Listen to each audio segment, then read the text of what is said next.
நவக்கிரகங்களில் சந்திரனும் புதனும் வணிக கிரகங்களாகும்.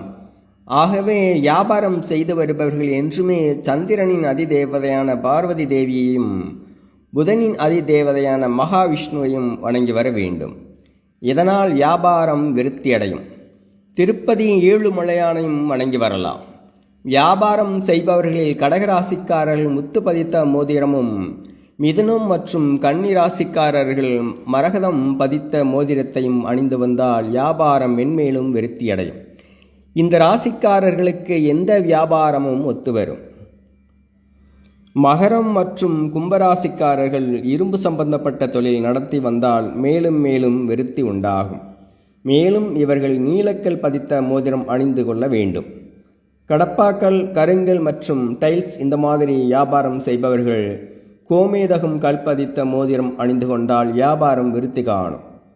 ஜவுளிக்கடை மற்றும் இதர அழகு சாதன பொருள் அங்காடி நடத்தி வரும் ரிஷபம் மற்றும் துலாம் ராசிக்காரர்கள் வைரம் பதித்த மோதிரம் அணிந்து வந்தால் வியாபாரம் செழிப்படையும். ஸ்டேஷனரி என்று சொல்லப்படும் புத்தக கடை நடத்தி வரும் மிதுனம் மற்றும் கன்னி ராசிக்காரர்கள் மரகதம் பதித்த மோதிரம் அணிந்து வந்தால் வியாபாரம் பெருகும்.